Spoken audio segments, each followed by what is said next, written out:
The Selfish Giant. Every afternoon, as they were coming from school, the children used to go and play in the giant's garden.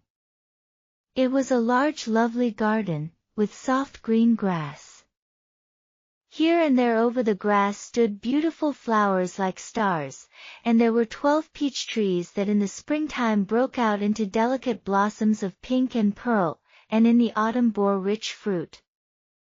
The birds sat on the trees and sang so sweetly that the children used to stop their games in order to listen to them. "How happy we are here!" they cried to each other. One day the giant came back.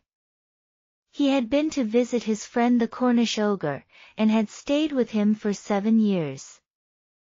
After the 7 years were over he had said all that he had to say, for his conversation was limited, and he determined to return to his own castle. When he arrived he saw the children playing in the garden. "What are you doing here?" he cried in a very gruff voice, and the children ran away.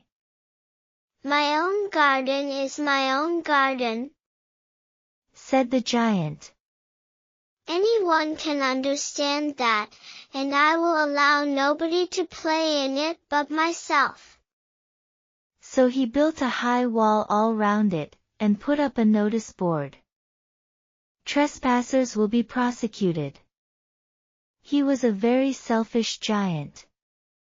The poor children had now nowhere to play. They tried to play on the road, but the road was very dusty and full of hard stones, and they did not like it. They used to wander round the high wall when their lessons were over, and talk about the beautiful garden inside. "How happy we were there!" they said to each other. Then the spring came, and all over the country there were little blossoms and little birds. Only in the garden of the selfish giant it was still winter. The birds did not care to sing in it as there were no children, and the trees forgot to blossom.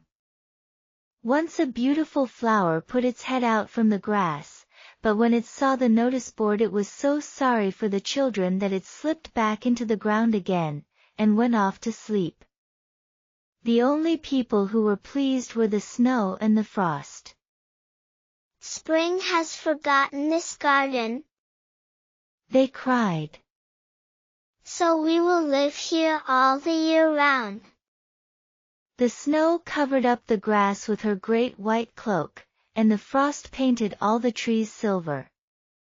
Then they invited the north wind to stay with them, and he came. He was wrapped in furs, and he roared all day about the garden, and blew the chimney pots down. "This is a delightful spot," he said. "We must ask the hail on a visit." So the hail came. Every day for 3 hours he rattled on the roof of the castle till he broke most of the slates, and then he ran round and round the garden as fast as he could go. He was dressed in grey, and his breath was like ice. "I cannot understand why the spring is so late in coming," said the selfish giant, as he sat at the window and looked out at his cold white garden. "I hope there will be a change in the weather." But the spring never came, nor the summer. The autumn gave golden fruit to every garden, but to the giant's garden she gave none. "He is too selfish," she said. So it was always winter there, and the north wind, and the hail, and the frost, and the snow danced about through the trees. One morning the giant was lying awake in bed when he heard some lovely music. It sounded so sweet to his ears that he thought it must be the king's musicians passing by. It was really only a little linnet singing outside his window, but it was so long since he had heard a bird sing in his garden that it seemed to him to be the most beautiful music in the world. Then the hail stopped dancing over his head, and the north wind ceased roaring, and a delicious perfume came to him through the open casement. "I believe the spring has come at last," said the giant, and he jumped out of bed and looked out. What did he see? He saw a most wonderful sight. Through a little hole in the wall the children had crept in, and they were sitting in the branches of the trees. In every tree that he could see there was a little child. And the trees were so glad to have the children back again that they had covered themselves with blossoms, and were waving their arms gently above the children's heads. The birds were flying about and twittering with delight, and the flowers were looking up through the green grass and laughing. It was a lovely scene, only in one corner it was still winter. It was the farthest corner of the garden, and in it was standing a little boy. He was so small that he could not reach up to the branches of the tree, and he was wandering all round it, crying bitterly. The poor tree was still quite covered with frost and snow, and the north wind was blowing and roaring above it. "Climb up, little boy," said the tree, and it bent its branches down as low as it could, but the boy was too tiny. And the giant's heart melted as he looked out. "How selfish I have been," he said. "Now I know why the spring would not come here. I will put that poor little boy on the top of the tree, and then I will knock down the wall, and my garden shall be the children's playground forever and ever." He was really very sorry for what he had done. So he crept downstairs and opened the front door quite softly, and went out into the garden. But when the children saw him they were so frightened that they all ran away, and the garden became winter again. Only the little boy did not run, for his eyes were so full of tears that he did not see the giant coming. And the giant stole up behind him and took him gently in his hand, and put him up into the tree. And the tree broke at once into blossom, and the birds came and sang on it, and the little boy stretched out his 2 arms and flung them round the giant's neck, and kissed him. And the other children, when they saw that the giant was not wicked any longer, came running back, and with them came the spring. "It is your garden now, little children," said the giant, and he took a great axe and knocked down the wall. And when the people were going to market at 12 o'clock they found the giant playing with the children in the most beautiful garden they had ever seen. All day long they played, and in the evening they came to the giant to bid him goodbye. "But where is your little companion?" he said. "The boy I put into the tree." The giant loved him the best because he had kissed him. "We don't know," answered the children. "He has gone away.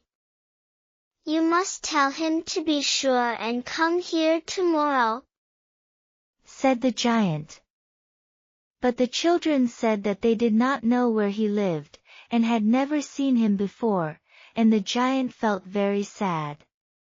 Every afternoon, when school was over, the children came and played with the giant. But the little boy whom the giant loved was never seen again.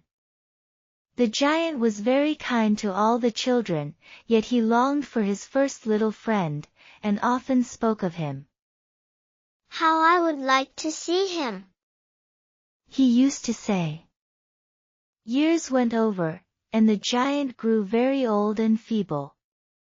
He could not play about any more, so he sat in a huge armchair, and watched the children at their games, and admired his garden. "I have many beautiful flowers," he said. "But the children are the most beautiful flowers of all."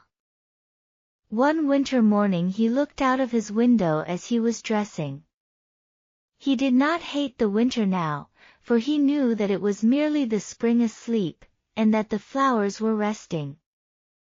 Suddenly he rubbed his eyes in wonder, and looked and looked. It certainly was a marvelous sight.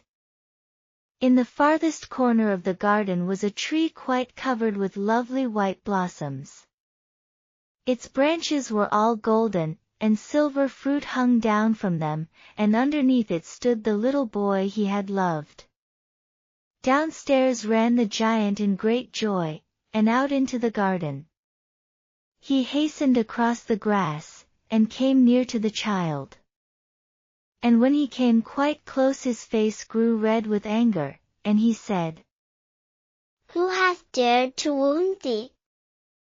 For on the palms of the child's hands were the prints of 2 nails, and the prints of 2 nails were on the little feet. "Who hath dared to wound thee?" cried the giant. "Tell me, that I may take my big sword and slay him." "Nay," answered the child.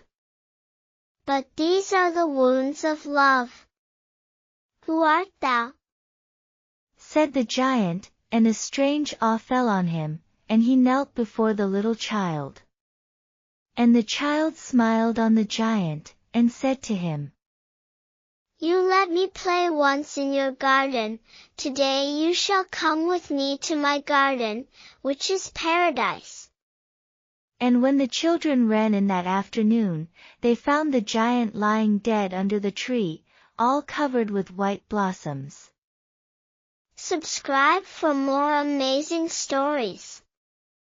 Like and share if you enjoyed the story.